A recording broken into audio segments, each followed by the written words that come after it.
everyone. Well, good morning. It is 8 o'clock, so let's go ahead and get started. We're excited to have you here with us today morning for your admin training session of implementation. Appreciate having you here. We are going to go over quite a bit during today's session, and it's entirely focused on helping those of you who are administrators at your district for your high school and beyond plan implementation of SchooLinks. So we are going to introduce you to your high school and beyond plan implementation support teams. If you are new to this process, if you've been with us for a little while, this will be review, but we want you to know who you can contact for assistance when it's needed. And then we're going to spend some time going over staff account management. So how you can assign specific roles and capabilities and student access for your staff and best practices. We'll talk about scope and sequence. So all of those items that populate the to-do list for your students and what's included in a high school and beyond plan already and what you could add if you'd like. And then we'll talk a bit about district settings and the senior year end activity before discussing next steps and wrapping up. As always with these sessions, we want to give you the opportunity to follow along if you would like to. So with that in mind, I am dropping the slides in the Zoom chat right now. So if you want to grab those, that's going to be a great resource. There's several other resources that are linked within this that will help you with any action items you take after the call. With that in mind, my name is Alicia Buxton. I am an implementation manager here at SchooLinks, and I work with our Washington district. So if you haven't already seen me in one of these sessions, I'm going to become a familiar face. And Daisha and I, my partner in crime here at SchooLinks, are the two people you'll see most frequently from our team in these meetings. But as we get into additional steps of implementation this fall, like the course planner, you'll get to know Billy Sweet. And you may occasionally interact with members of our executive team who are working very closely with waOSPI and the rest of our team behind the scenes to make sure that this is as smooth and as easy as possible for all of you. The best way to reach our team is to email us at hsbp@schoollinks.com. That is a shared inbox. Everyone you see on this slide is consistently in that space, and we are collaborating to help you with any questions that you're sending our way. So with that in mind, I know you all can see Kim Rakedahl on the call as well. Kim, I'm going to hand it over to you to introduce your team. Thanks and good morning, everyone. Kim Rakedahl, Director of the Graduation and Pathway Preparation Team that has largely been tasked with leading the implementation of this transition to the universal platform for the state. My team members are pictured here on the slide. Avianai Bedell is the face you will most normally see in your trainings. She's out today, so I'm channeling my best Abby bubble energy. She's your high school and beyond planning supervisor. And then Maria Muto, Kayla Eichhorn are our counseling team leads. You'll see them quite often. Tim McLean pops in from time to time as our dual credit lead. And then we get some additional help for project management from Eric, who you might see in our trainings, as well as our director of the flexible learnings team, so that all of our ALE and online and open doors and other programs are getting really direct support from the team that that normally supports those educational settings. So we also have a shared inbox, and if you email our team, it's likely one of the folks on this slide who will be providing a response. So happy to be here with you this morning and take you through some of the things that you need to know as your lead for the district. Perfect. So today, kind of the purpose and direction we're hoping to lead you into for the time that we're together this morning is to get a baseline understanding of some of the minimum high school and beyond plan requirements, but also give you some insight into the ways that SchooLinks is more than just the high school and beyond plan platform. There are other opportunities in this platform for you to go beyond what's just a graduation requirement to serve your students and to prioritize and streamline workload for your staff. And then really hoping you walk away today with some ideas on how to make some of the informed decisions that you need to make to support effective platform use in the years to come. But just know that we are here to help you and excited to be partners with you in the journey here. So that's our goal for today. And we hope that you will use the Q&A button to give us your questions. Alicia and I tend to be answering them on the side as whoever's presenting, the other person's typically answering the questions. And that helps us capture your questions for later as well, in case we need to create some FAQs if the same questions are coming up a lot. Okay, so just to kind of set a little foundation for why are we here and why are we doing this? In 23, the legislature passed 5243, and their vision is really for us to utilize the high school and beyond plan, not just as a checkbox of graduation tasks that need to be completed, but they really see SchooLinks as a foundational structure and kind of framework for how we guide our middle and high school students through their experience in giving them opportunities to explore and prepare for post-secondary so that they are ready for some meaningful first step after they graduate. They also noticed that it was very inequitable across our state. So they are very interested in a more universal platform and student experience. And you'll hear us talk a little bit about how that is getting built into the way we're implementing this new high school beyond plan experience for you. So just some additional context setting, kind of the past, the present, and the possible of high school and beyond plans in years previous. And I've been in the school counseling world for a long time. I've been doing high school and beyond planning since it first became a thing with the class of 2008. And when we went to online platforms being required in 2020, we saw from State Board of Ed data that there was at least a dozen different platforms across the state in use. One of them being Google, which all do props to those who created Google Classrooms full of activities. But there was definitely inconsistencies in access. It was a very student-centric process because, of course, it was a lot of tasks that students were completing. Our statewide support was very general because we couldn't really know what it was you were using and how to support you. And districts were completely responsible for paying for and delivering the online platform and high school beyond plan. So presently, you're going to hear a little bit about some of the things we're doing to provide you support and training. Obviously, you're here. We've got instructional materials being built that will be ready for you for this next year. We are in the process, obviously, of getting you signed up, rostered, and your district DSAs, your data sharing agreements done so that you can get into the system. And we'll talk a little bit more about what our implementation, we call them affectionately pulse checks, are, just our checks on how things are going and how we can better support you along the way. But it's really the future that we hope you'll start to think about as we get through this next year of implementation, looking for ways to help us all shift from checking that high school and beyond plan graduation requirement box to really embedding through this platform a career and college culture in your schools. And our ability to support you is going to be much different as you'll learn. And we're really looking to elevate and highlight for you ways that this platform can improve and support your staff in more efficient workflows and kind of decreasing some of the duplicity that has been in place with the high school and beyond plan over the years. And really, as district leaders, how your strategic plans, your building SIP goals, all your master schedule building and resource allocation can be informed by the information that's saved in this platform and what students are telling you that they want to be doing as they are going through your secondary school system. So lots of possibilities ahead of us in the future. So just to give you a sense of what do the next 12 months look like, we are obviously in the pre-implementation trainings. There are 6 total. You've had access to a spreadsheet with all of the registration links and dates for those. I'm hoping you're getting your appropriate staff signed up for the ones that need to be done. You'll hear a little bit more of that from Alicia.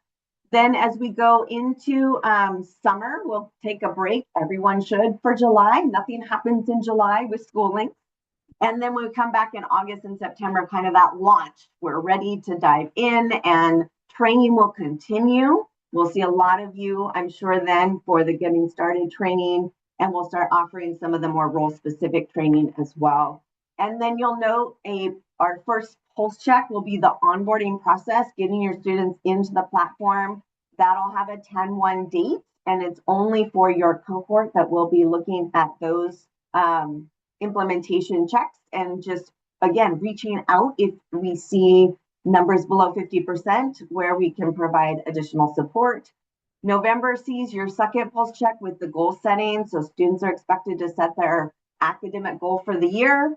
And then Thanks, Alicia. By 12/1, your seniors only will have a pulse check on their financial aid application support. It's in line with another mandate that came out during COVID that many of us, I think, are probably still not fully aware of around ensuring students get access to support by December 1st. And then we will be doing through all of that our course planner training so that when we get to January through April of next year, those of you who feel ready to try it out with students, you can. If you don't yet feel ready, you won't have to in 26, 27, but we'll be looking again to learn from districts who go into that space so that by the time we hit 27, 28, when it's required for everyone, everybody feels ready and we are good to go.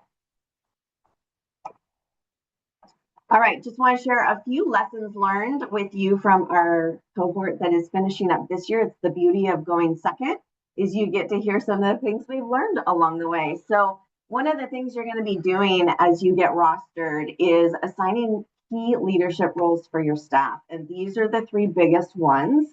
I just wanted to give you a chance to differentiate a little bit what is in each of these key roles. And I'm assuming many of you are here as district project managers, if not, maybe the high school beyond plan champions. So district project managers, typically when you have bigger districts or medium districts that have more staff, and I know our smaller districts don't always have this luxury, but it's more of a district level leader who's got that ultimate decision-making authority. That's where we highlighted for you. It's really key that whoever is in that role has that decision-making authority for all the things that they will be given access to in the platform that Alicia will share with you.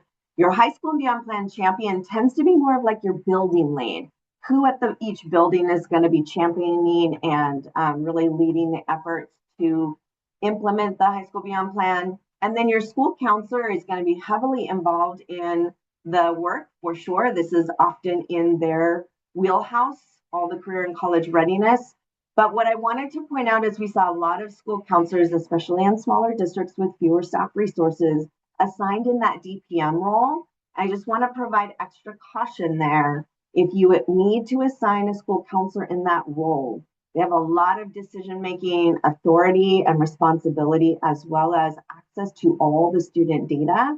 So you need to just make sure they've got really good access to a decision maker and someone who can back them up when they have to make decisions that might impact staffing. So just a heads up for you there on some of those roles. And then this is a big lesson learned for us when it comes to assigning, when it comes to rostering your students, because we know that we have lots of students who take advantage of other flexible opportunities in skill centers and alternative programs. They might be split between your district and another so they can take advantage of another program. So I wanted to make sure when we think about how do we know which district, who's giving access to the student for SchooLinks and who is responsible to ensure they're completing it. We have worked with our student information and data team to share with you that it is whoever is assigned as is primary, yes, in the CEDAR system and in your SIS, that is who is going to be the district or the entity who is giving access to the student for SchooLinks. They should be rostered under you, as well as ensuring that they're getting the support they need to do all the activities and complete this graduation requirement. That includes our ESDs who act as LEAs, often for an open doors program. If they are acting as an LEA and is primary in the system, they will then be providing access to and support for the high school and beyond plan as opposed to that student's home district. Skill centers are a little different because, again, it's another place where we're pulling in students from lots of districts. They'll be able to support students in accessing their high school and beyond plan in their buildings, but they're not going to have the same management access to the platform in the way that the primary LEA will, and obviously not the responsibility to be ensuring that students are meeting those tasks and requirements. And so just wanted to give you some of the language we worked on with our data team to help you understand how to ensure your rostering is lining up correctly for those students who are not just in your traditional settings all day. And last but not least, I just wanted to point out that there are some opportunities here for high school and beyond planning to really integrate with other mandated systems work that you do in your districts. So obviously we know from several years ago with Senate Bill 5030, there is a mandate for offering a comprehensive school counseling program, right? And so this high school and beyond planning, SchooLinks opportunity is the way your school counselors can frame all of their career and college development. It gives them all the tier one support right in a nice, easy platform to use with all of their students. And so it's again aligning existing systems that you're already implementing, just another way for them to do that work with more structure and a platform that they can use to data mine and pull out student information to do the interventions that might be needed to support students.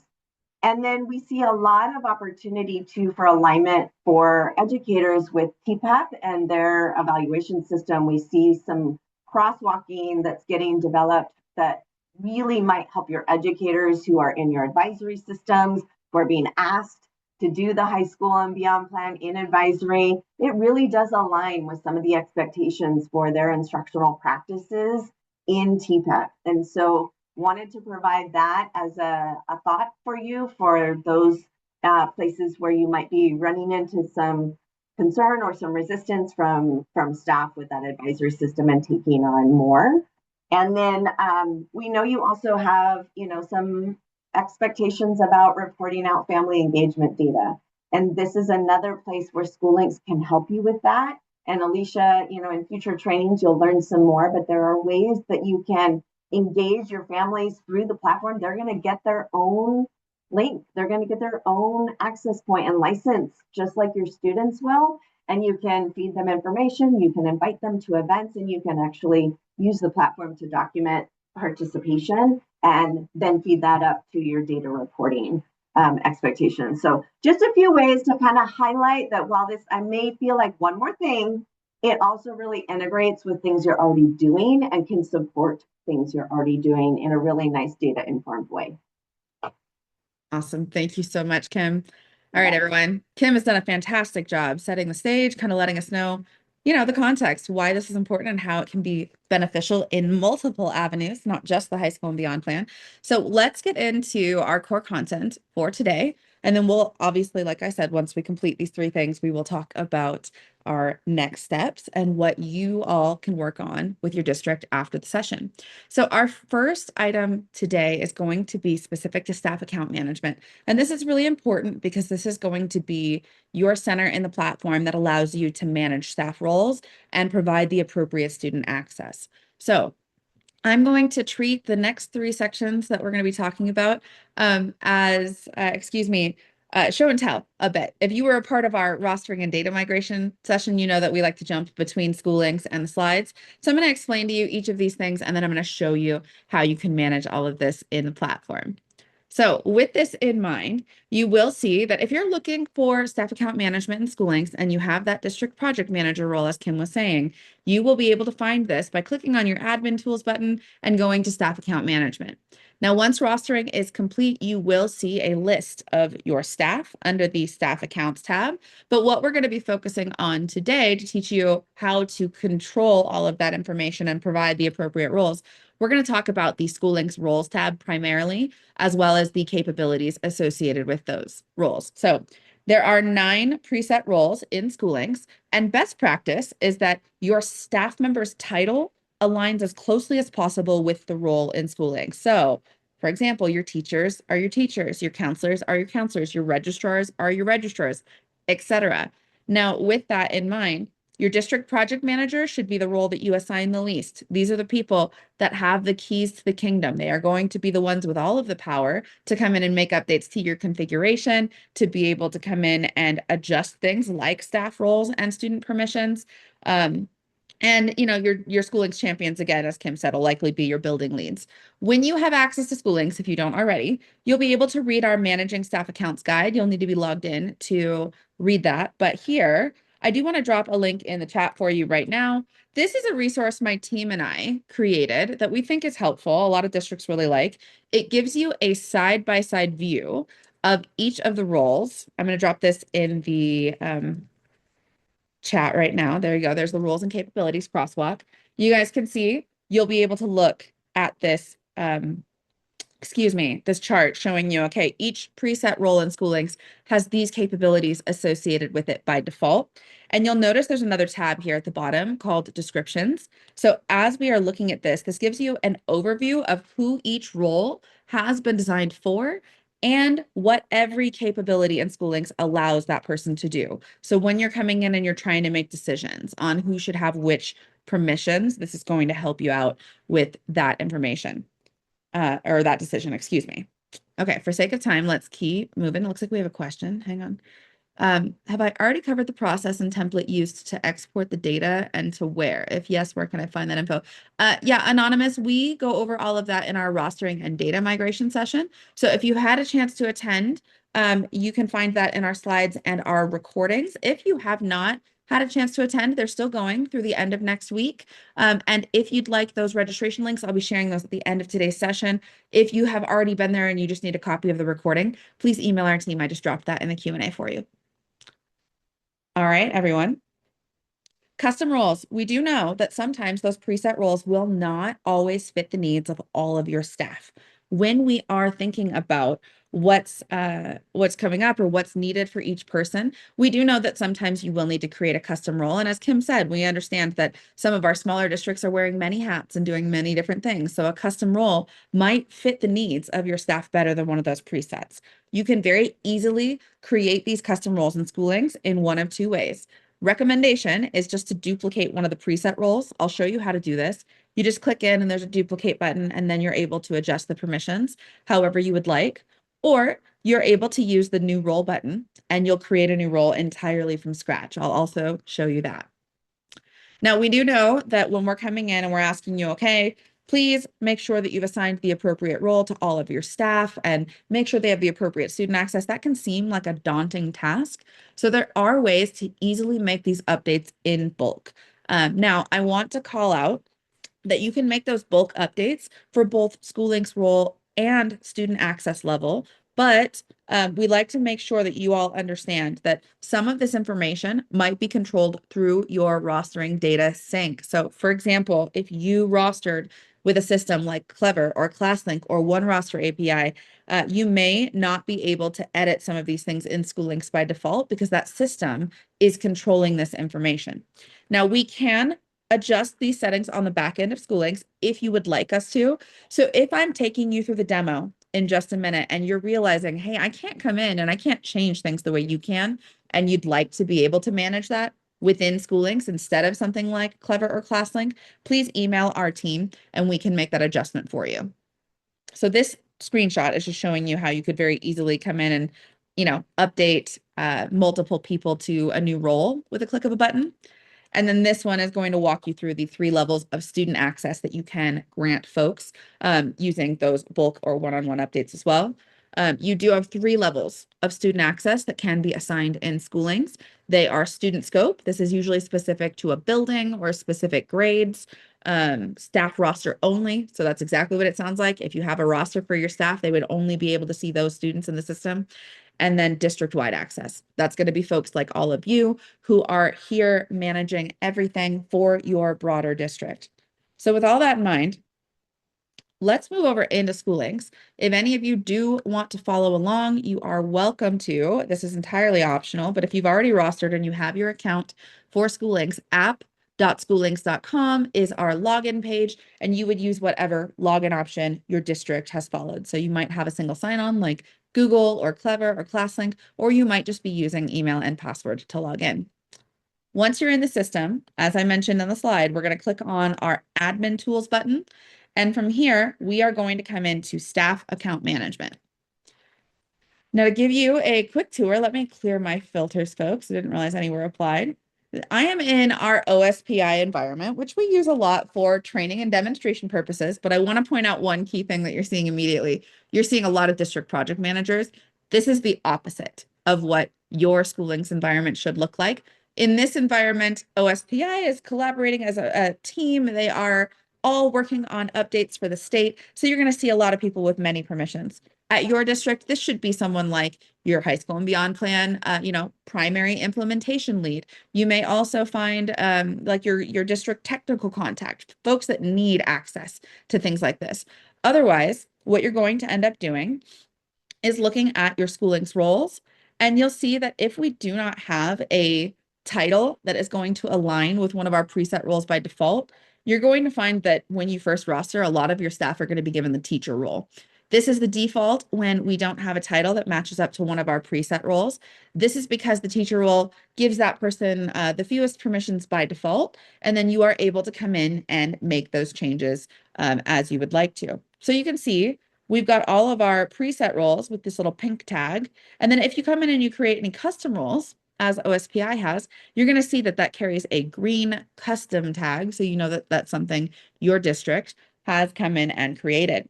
So as we are looking at this, I want to give you an idea where you can find some of the information we were talking about in that capabilities crosswalk. For example, if I click on my counselor role, this is going to show me, okay, here's the role description, who this role is designed for, and here's who has this role in this environment. In OSPI, nobody does. In your environment, this would just give you a quick list of folks that you have given this role to, or who were assigned this role by default because their role when you rostered says counselor, so we gave them the counselor role. You can see over here on the right, this is your capabilities breakdown. It's going to show you anywhere there's a green toggle, that capability is on for this role, and you'll see a definition of what it does. You'll notice though, if I try to turn it off, I can't do that in a preset role. These are locked because generally the permission sets associated with each of these roles fits the need of that role at a district. Now, if you want to change that, you absolutely can. You can see right here, you have a duplicate button in the top right. If I click on this, it's going to give me the ability to rename my role. So I know that this is something that I created custom, and then I'm going to update my description.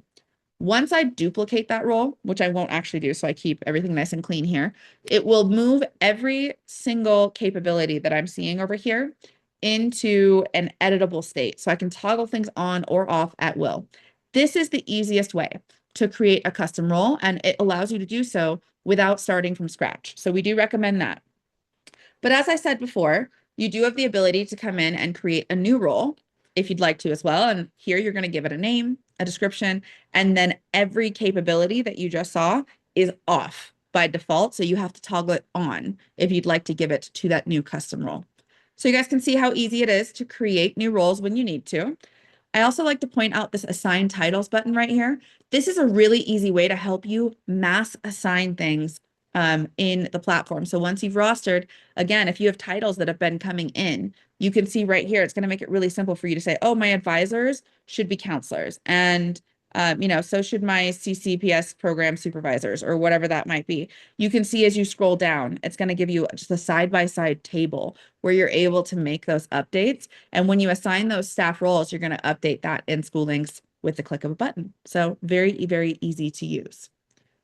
I like to point out the capabilities overview tab real quick in this section, because in addition to the capabilities crosswalk you already have in the chat, this will show you all of your custom roles as well. So this will give you all of the preset roles and the custom roles in a side-by-side view. So you're always able to come in and see exactly who has which capability. And I like to point out that this kind of hides in plain sight, but you do have the ability to search capabilities and it will narrow down what you're seeing here. So it's not quite as I don't want to say busy, but just like there's a lot of information here. It'll let you focus on what you want to see. All right, with that in mind, I want to show you quickly how you can make those bulk updates, and then we'll continue on. So here from our staff accounts tab, you do have several filters that will allow you to come in and narrow down what you're seeing, especially for those of you that might be medium or large size districts. You probably have a lot of staff. You're going to want to be able to narrow down by maybe their position or their school or anything like that when you're coming in and you are making updates in this space. But let's say I wanted to give Kim, Abby, Kayla, and Lindsay a new role. You can see how easy it is for me to come in and either filter by their position or just grab the staff that I want. And I can use my blue actions button in the top right corner to either reassign their student access type or reassign their SchooLinks role. Let me briefly show you both. When I click on reassign SchooLinks role, it's going to ask me a couple of times actually if I want to do this. We don't want this to happen accidentally.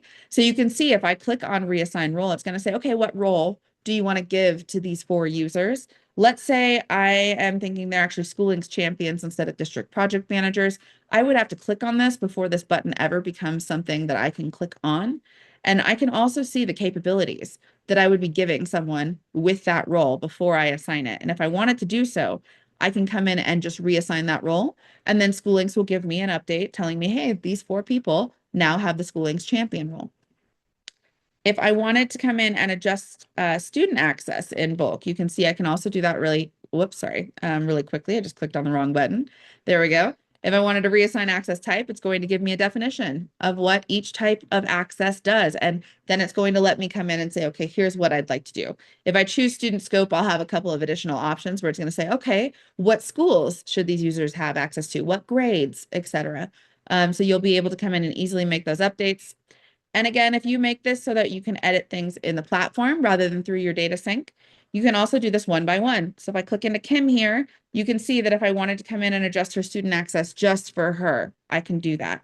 I can also come in and change her SchooLinks role right here.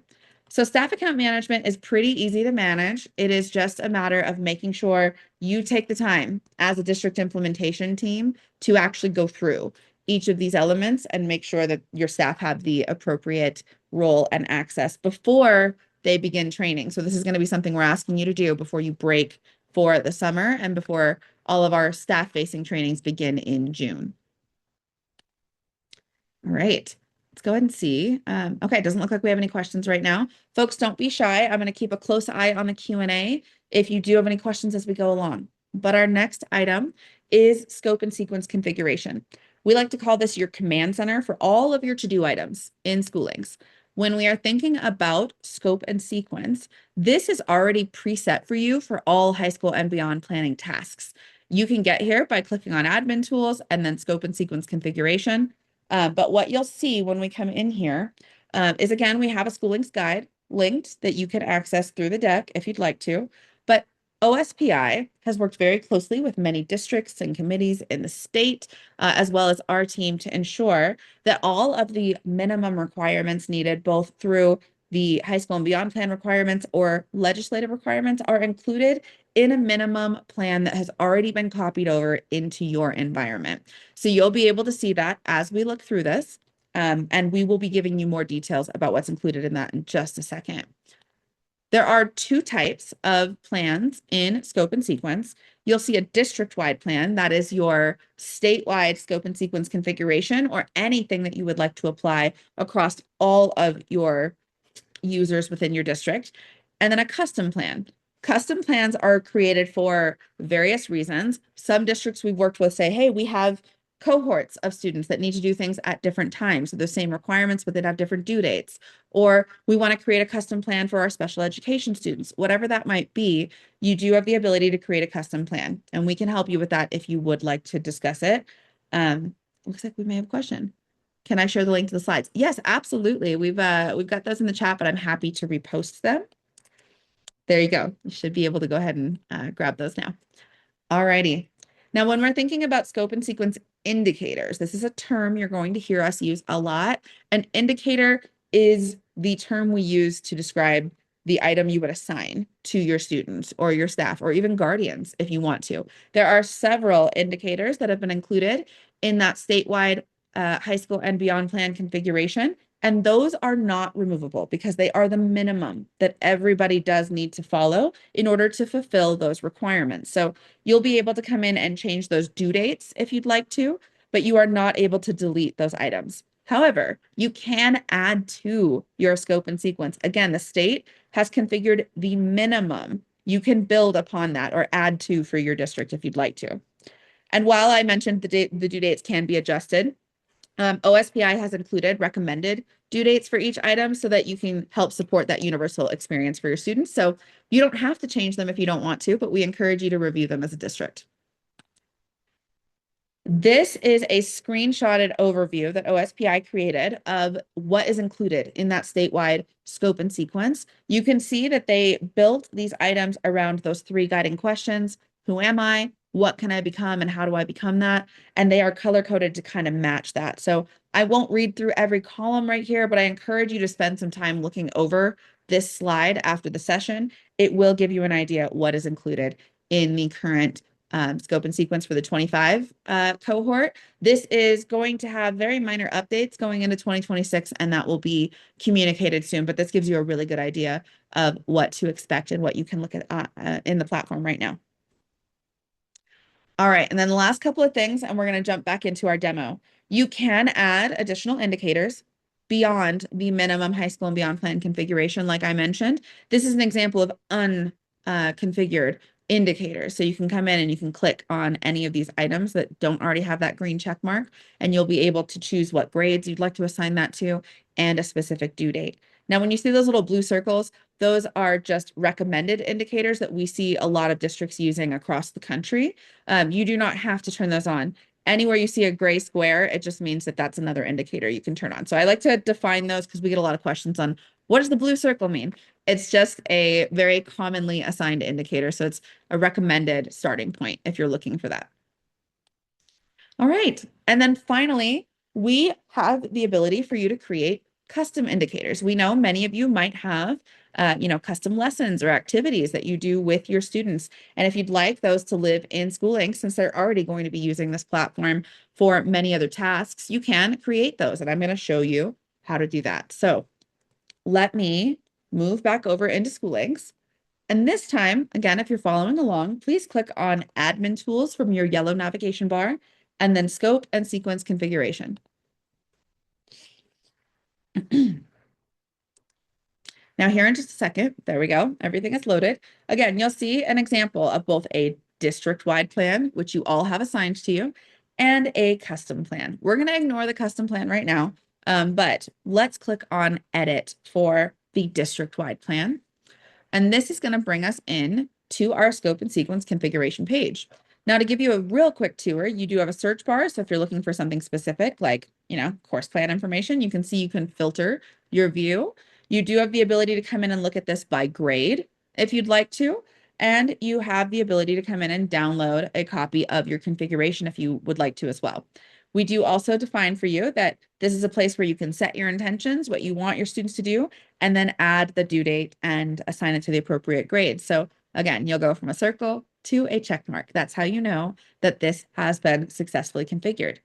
There's also different sections that you're going to see here in scope and sequence. We have things like platform usage, self-discovery, academic planning and progress. There's going to be a lot of different areas with lots of different activities that you are able to come in and assign to your students or even your staff or guardians if you'd like to.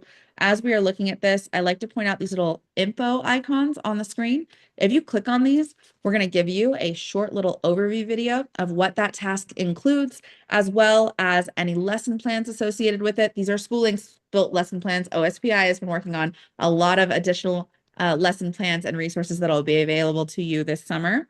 You'll find a description, an estimated completion time, and also any competencies, both CASEL or ASCA, I believe, that you will find here. Now you'll notice that anywhere there's a green check mark, that is an indicator that's already assigned to your students. One key difference you're going to see between my view and yours, if I click on this, you can see that I can come in and change anything I want. In your environment, you will be able to come in and change the due dates, but anything assigned through that statewide scope and sequence will be grayed out because it's not deletable in your environments. This is the space where it's all created and then it's copied into yours. But you'll see if, for example, student onboarding should actually have that October 1st due date, like Kim was saying, instead of September 30th. It's very easy for you to come in and make those changes and then save your configuration. If I wanted to assign something that wasn't already assigned to my students, perhaps I want some of my students to complete the focus assessment. I can click on that item, decide what grades I'd like to assign this to, and I can even decide a tracking window for many of these. Do I want this to be something that I have to do this school year, and do I want it to repeat for future years? Or do I just want this to be something that they have to do at any point in the past, meaning they do it one time and it won't show up. But if they haven't done it in 8th grade, it would still populate for them in 9th grade so that I know they're going to come in and complete this. Once I come in and I have assigned this to the appropriate groups, I can save my configuration, and then I would see a few more of those green check marks appear here in scope and sequence. Now, I want to show you how you can easily come in and add a custom indicator if you'd like to. You can see if I click on add my own indicator at the bottom of any of these sections, I have the ability to come in and click on custom indicator. If I do this, you'll see that I am able to decide the responsible party. Is this going to be assigned to my students, to my staff, or to guardians? I'm going to choose students for the sake of example, and then you're going to choose what you want them to do. Is this an activity like completing a quiz or watching a video or exploring an online resource? Is this just a to-do item that you want to track completion of for reporting purposes? Or is this a file upload?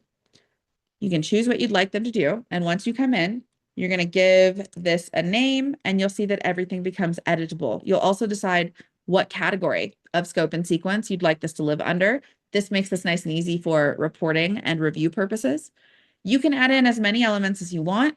Oftentimes when we see custom indicators, there are multiple things. You might have students click into a website and then watch a video and then complete a survey or a quiz. However you want that to operate, you can come in and you can add those elements. And once you've done that, you'll be able to preview the activity as your student. And if you're happy with how everything looks, you can save your indicator. And once you've done that, that indicator will appear just like this. You can see you'll have that little blue settings gear saying, hey, here's your custom indicator that you created. And then you can assign that indicator just like you can anything else here in scope and sequence. So again, pretty simple to come in and make updates and edits. Really, the only thing we're going to be asking you to do, unless you'd like to add additional tasks, will be to come in here and just make sure the due dates work for your district.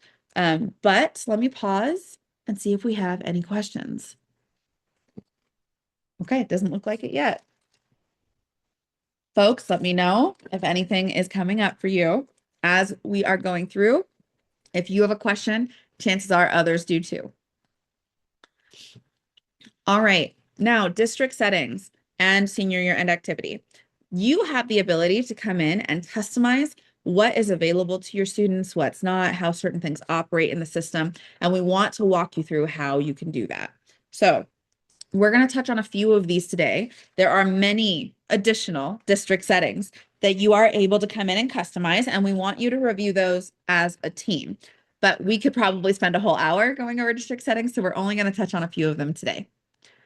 So with this in mind, this is again going to be something you access under admin tools. You'll click district settings to get here. And then you do have the ability to come in and, like I said, customize many things. We know a lot of you are transitioning to SchooLinks from other systems that you may have used for college application purposes. SchooLinks does have a college application manager that works really well. We have integrations with Common App and Parchment for you to be able to fulfill those requests on behalf of your students. And we give you the ability to come in and customize a lot of things related to how that works. So for example, college applications, you can set preferences like, we want students to upload their acceptance letter when they say they've been admitted somewhere. We'd like to set a brag sheet that we want our seniors to fill out to make it easier for staff and other folks to write them letters of recommendation. It's basically just a little like, hey, look at my accomplishments. Makes it really easy for the end user writing the letter. You can also set a minimum number of applications you'd like students to add to a final list, meaning the schools that they're actually going to apply to. We are going to have several college application manager trainings available in August and September, right at the beginning of the school year. And we have resources for you if you're going to be using this fall to help prepare your rising seniors and your staff. So we're happy to share that with you. But I do want to point out real quick, we do have this overview of district settings guide that's linked on this slide, and it gives you an overview of everything that's included in district settings. So you are very easily able to come in and learn what the intention of each setting is for. You can also get even more information in our help center by clicking on that link right there at the top. So if you're looking for this guide, it is here on the college application slide in district settings. Michelle asks, are districts required to use these features? Michelle, no. The state will require you to follow the high school and beyond planning features, and you are going to be using Course Planner starting in 27-28 if you do not adopt it beforehand, but the College Application Manager is an optional feature. Encouraged, a lot of our districts do use it, but it is optional. All right, folks, let's keep going. Language translation. we have a really fantastic language translation tool when it comes into the platform. You can see for your secondary languages, so for anybody from grade 6 on up, you are able to come in and customize those languages that you'd like to appear in sort of a short list of suggested languages. And then we have our all languages tab as well. Currently, SchooLinks can be translated into more than 250 languages. So it is a really fantastic little widget, and I'm excited to show you that in just a minute. This is just a way to simplify personalize your SchooLinks environment, and it's a very simple process is what I was trying to say.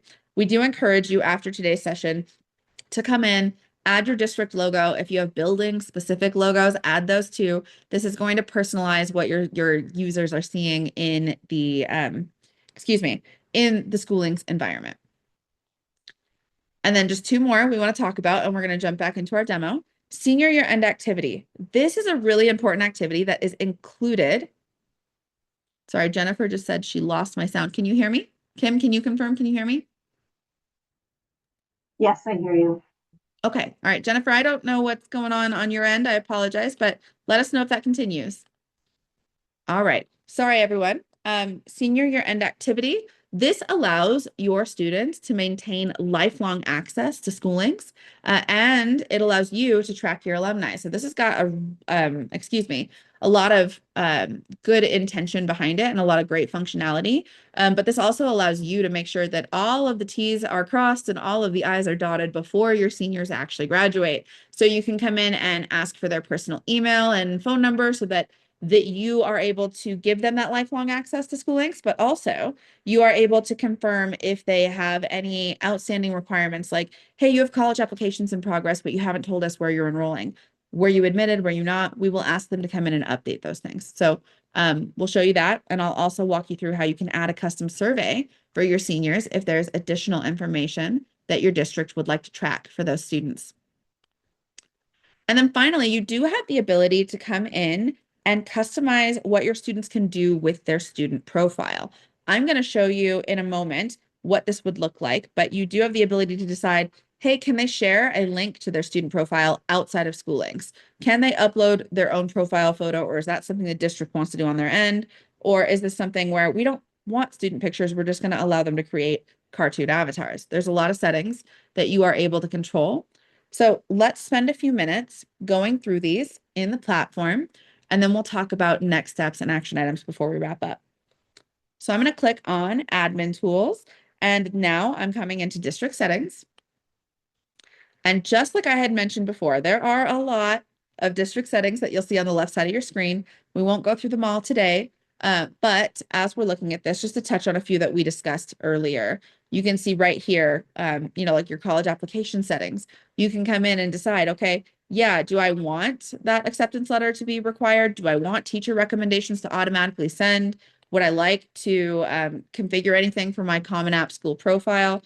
And then you can see that you could also add in a recommendation letter brag sheet where you can ask your students to fill out a specific grouping of questions. You get to decide what these are, but I want to point out that this is universal for the district. It is not building level. So you all do need to decide what you want those questions to be, and then you can assign this to your students. And if you were to create a custom brag sheet, you'd be able to view this here. I don't believe that we have much in our example here, but what are you most proud of? What were your accomplishments? Did you have any leadership positions in K-12? Whatever that might be, you can add those in here. I'm going to jump ahead to language translation. And this is where I was mentioning you get to customize the languages that show as suggested for your end users. So if I click on this, you can see I can very easily come in and add or remove anything I want. And I have this little table that allows me to, make those changes. So as I'm looking at this, if any of you are in an area where certain languages are spoken regionally more often than others, you can make sure that those are in your suggested languages. And then you can also see that anything else would show up in all languages. So just to demonstrate this really quickly, you'll have this little language translation button here on your toolbar at the top. If you don't see this, click on your settings gear and then unhide the language translation. It will say show language translation. But right here, you can see that we show the language in English, but also in whatever the text or language is for that specific language, so that the end user can easily read and find what they are looking for.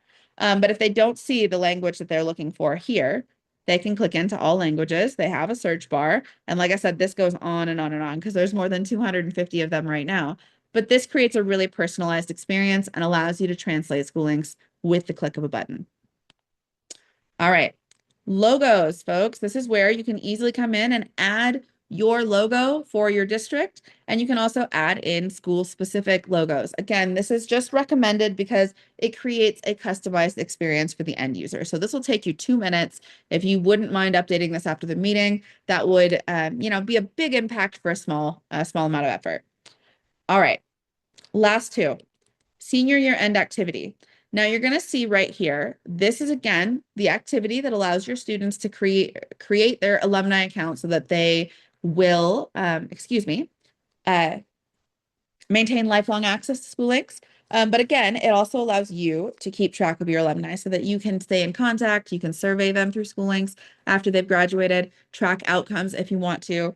And we do recommend that you toggle on these college-related items, because if your students don't have any college-related items, they've said, oh, I intend to go into the workforce, I'm joining the military, whatever, or they haven't added any applications in the college application manager, SchooLinks is smart enough to know it just skips these. They won't show up. But if a student said, hey, I am intending to go to college right after graduation, and they don't have an application in process, or they have applications in progress but haven't added results, we're going to ask you, okay, come in and add results for any of those in progress applications, or tell us where you intend to enroll so that your district can send your final transcript automatically. So SchooLinks is going to help you capture some of that information.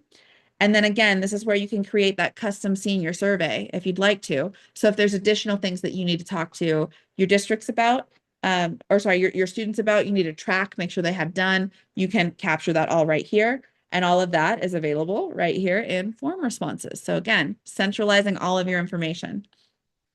And then finally, student profiles. I want to show you just quickly, you do have the ability to turn on the ability for your students to generate a link to a public profile. When I say public, I don't mean Google searchable. I don't mean they're going to populate on the internet. We take privacy really seriously. What this does is allow your students to toggle on the ability to create a link to their profile and then share it for things like job applications, scholarship applications, etc. If any of you are curious what sort of information might appear for an end user with one of those profiles, let me go ahead and drop a link to one of our demo students that we have this set up for. You are able to click in and it kind of reads like a baby LinkedIn profile for your, for your staff or whoever might be viewing this outside of your district. You can choose to allow your students to upload their own profile photos if you want to. If not, your district does have the ability to bulk import things like yearbook photos or, SIS photos, whatever you'd like to use if you want to, or you can allow students to generate a profile cartoon avatar. What that means is they've got limited options to just come in and say, okay, I like this little cartoon guy. That's how I'm going to appear in SchooLinks. Marcy asks, is there a way for us to allow alumni accounts to create public profiles, but not current students? Ooh, Marcy, that's a great question. Currently, I don't believe so, but I think that's a great suggestion. So I'm happy to share that with our product team and see if they would consider that. All right, everyone.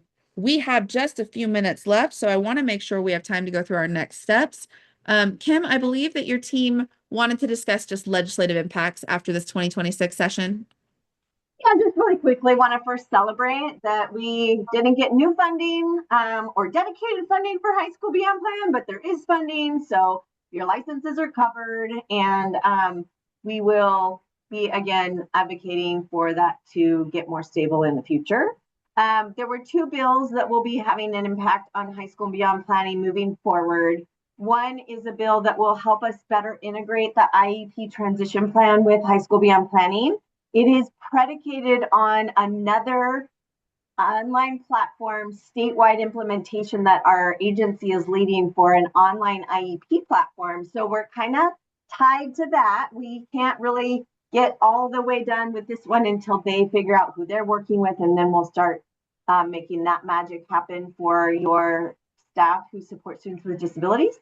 And then there's some financial aid integration coming with the FAFSA and waOSPI, trying to look at some data sharing with the Washington Student Achievement Council so we can better notify college-bound students around their program requirements and reminding them of their eligibility, and then including the Washington State Opportunity Scholarship in some of the required information. So all of that will get built in to your financial aid activities. There's not a whole lot for you to do. Just know it's coming. Just wanted to elevate that for you. Awesome. Thanks so much, Kim. All right, everyone. So as we are getting to the end of our session today, as always, we want you to know where you can go for support. We know questions will come up. So if you have quick how-to questions related to SchooLinks or how something functions in the platform, we encourage you to please utilize our help center or to live chat with our support team. You can see right here in this little yellow text message icon in the bottom right corner of the screen. Sorry, my SchooLinks, I think this is my internet. Let me reload my screen, folks. What you are able to do is just get into our support widget. Okay, I don't know why this is not loading right now. This is an issue with me, not you, but this is where you would click. You can find our help guides, our videos. You can live chat with our SchooLinks technical support agents. You can even ask our AI agent a question and it will answer it for you, but also give you all of the resources you might need. Now, SchooLinks, or not SchooLinks, excuse me, OSPI is also hosting weekly office hours on Mondays. These are drop-in style. You don't have to stay the whole time. And I see Kim coming back on screen. I'll let her continue to explain this. Yeah, just want to invite you to start coming now if you want. You're more than welcome to. We have a variety of people who show up, some pretty regularly, and it's been a really great space to problem solve and learn with each other as districts who are implementing come with questions and others come with answers, and we provide as well. We usually have either Indesha or Alicia there, so we get a lot of good work done. Just invite you to come along. It's drop in when you have time. The link that's here will work for you every week. Awesome. Thanks, Kim. Sounds good. All right, everyone, just some resources and reminders as we get here to the end. We have a resources slide here with commonly used resources by our districts. You can access, both of our teams. You can get to our help center. We have our Washington data integration guide if you're wondering about anything related to those data tasks. And then from an action items perspective, as you wrap up today's session, we do want to allow you time now to be thinking about what you need to complete from an admin training perspective before back to school. We would encourage you to complete these things before you break for the summer. So ideally, before staff training begins in June, we need you to come in and audit and update your staff records in staff account management. So make sure folks have the appropriate roles and student access so that they're seeing that from the very beginning. We also want you to have a conversation on your district settings and update anything that you would like to have customized for your district.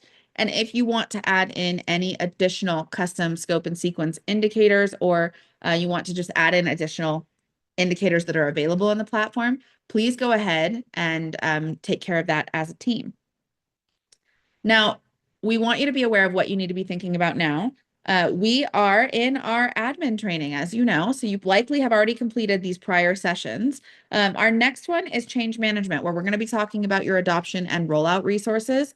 So with that, these are going to be Wednesdays in May. We would love to see you there. We're going to help you really think through how you can plan out a communication plan, a training plan, and thoughts for your adoption and rollout or utilizing this in your district, and how you could really make that happen.